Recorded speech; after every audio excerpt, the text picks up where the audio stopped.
Hey everyone, it's Tim from Linessa Farms, Specialty and Heirloom Livestock. Thanks for joining us today. Just wanted to make a quick video about docking tails. And I know we've talked about docking tails in length before. If you want to see our other video on this, you can check out the link right here. I want to talk about 3 different things with you today. And the last thing is going to be kind of a little tip and or trick for you to use, so make sure that you stick around for that. Now, there are essentially 3 different ways that you can dock a lamb's tail. You can dock it for show, you can dock it for functionality, or you can choose not to dock it at all. And when it comes to our wool breeds, we highly recommend that you do dock. If you choose not to dock, you're going to make sure that you keep that tail completely shaved as much as possible, so we avoid things like fly strike. That's essentially when flies lay larvae and you get maggots in the wool, which can happen due to scours and things like that. Don't want to use too many special terms on you, so just know if we use the term scours, or if you hear the term scours, it is just essentially diarrhea. Now, it's very, very common for your lambs to have a little bit of meconium, kind of nasty, sticky, gooey poo for the first few days. So you're going to want to clean off their tails as best as possible, but you are going to notice when you go to dock, you're going to have some little turds back there sometimes, or stuff that's actually sticking onto the tail. And you know, that's normal. Just try not to dock over top of one of those. Today, I'm going to show you 2 different lambs. One I'm going to dock for show, one I'm going to dock for functionality. So when would I dock for show and when would I dock for functionality? Well, that's an easy question to answer. I would dock for show if I'm going to show them. I would dock for functionality if I am choosing to keep them as breeding stock, if I'm not going to show them, if they're just going to live on my farm. Now, what's the difference? Well, essentially the difference is the length in which we dock the tail. Basically, when we are docking for show, we're going to want to dock as close up to the body as possible. I don't necessarily like this, but this is the game that you have to play if you are going to show. The thought process behind this is it gives them a more streamlined look. Well, what's the problem with this? Well, the problem is if you get too close to the anal sphincter and you actually get some of that anal sphincter inside, if you get some of the sphincter inside the docking, you're going to end up with issues like prolapse and things like that we don't want to deal with. Got a little bit of poop stuck here, as you can see.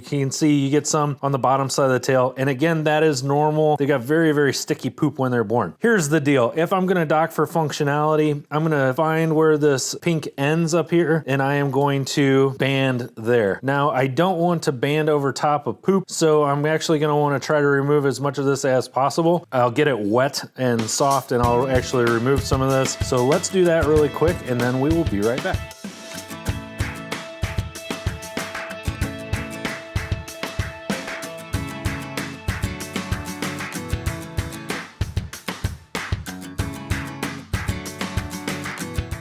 So I've cleaned her off about as good as I can. I want to be careful so I don't actually rip the flesh. I'm going to find where this pink ends, and I'm going to dock it right about there. I'm going to leave enough that when the tail's left on, it's going to cover the vulva here in the back and help to protect her. The other nice thing is if you've ever poured water on a straw, you'll notice that the water actually sticks to the straw and travels with the straw. It's the same basic concept with having this longer tail. If you have this longer tail and they do have scours, what's going to end up happening is that scour is going to ride that tail and drop off and away from the body. If you have no tail on an animal and they have scours, what's going to happen is it's just going to end up coating their entire back end. It's going to come out of the rectum and just basically fall onto the body. So having a little bit of a tail does 2 benefits. That is, it covers the reproductive organs, and it also gives the scour an avenue to get out and away from the body. So with that being said, I'll just go ahead and dock her, and I'm going to dock her up here a little higher. Our second lamb that we're going to look at today, I'm actually going to dock her close to the body. And when I dock her close to the body, I'm going to want to get the band as close as possible, but I'm going to want to make sure I don't get any of the anal sphincter itself inside of that band, because what can end up happening is if I get them inside of that band, it's going to cause them to potentially damage some of that muscle tone in that rectum, and they could have problems with rectal prolapse. Now, some breeds don't get docked at all. Some of your hair breeds, you may want to check with your association to determine what's the breed standard for your animal. An animal like a Katahdin, perhaps, would be one that you may not dock at all. Having the hair instead of the wool puts them at far less risk for fly strike. Again, wool,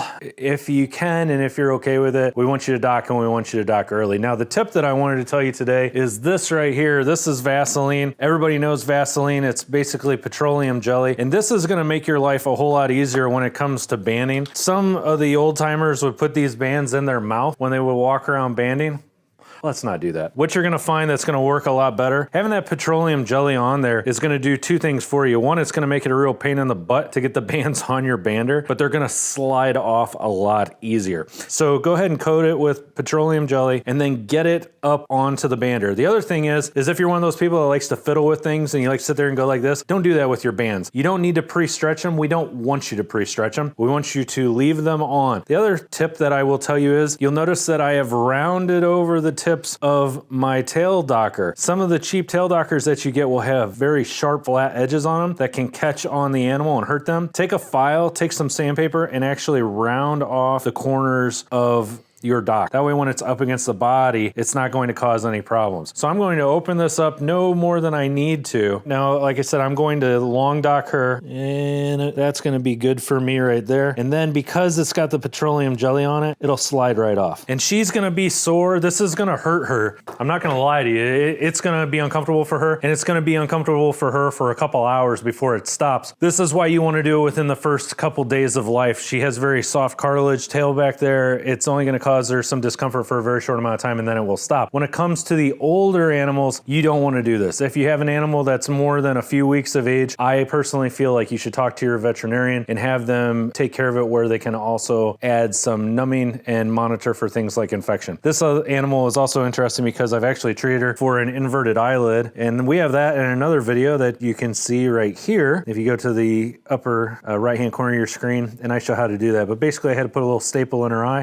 in her eyelid, to pull that eyelid out and away from her eye. So that was just a gee whiz for the moment while we're talking about it. So functionality, now let's do one for show, and I'll kind of show you how I do that. When it comes to docking for show, what I like to do is I like to put the lamb actually in a stacked position and squeeze her between my legs. This works a lot better. I've got a very well lubricated ring here. I'm gonna open this up, put the tail through, and I'm gonna pull this up tight to the body and push it off there. Now this didn't go up quite as far as I would have liked it to go, but that's okay. If you really wanna get crazy about it, you can roll it up even farther up the body. I don't, and some show people will beat me up on this. I get it as close as I have to. I'm not a fan of the close docking, but this is pretty much all the way up against the body. That is the best way to do it for show. There's some folks that are really, really good at docking for show, and they can get it really, really close. It's just gonna be practice, but that's the general idea of how you're gonna go about doing that. So again, the Vaseline, this is your best friend. This is gonna save you a lot of trouble. Last thing I'm going to leave you with is this. Anytime you're creating a wound on these animals, you need to keep in mind that you're opening them up for tetanus. Now, you should have already vaccinated them for CD&T when they were born, so that should not be an issue for you. If you are not vaccinating for CD&T when they are born, then you are most definitely going to want to give them a vaccine for tetanus or have tetanus antitoxin on hand, because anytime we create a wound, you are creating problems. This is also a great time for you to tag ears if you're going to tag ears. I'll leave that up to you. If you have a show animal, I would advise not tagging the ear until you absolutely have to, because about as fast as you tag that ear, they're going to get it caught on something, they're going to rip their ear. Just something for you to keep in mind. I'm Tim from Linessa Farms, specialty in heirloom livestock. Thanks for joining me again today, and I look forward to seeing all of you again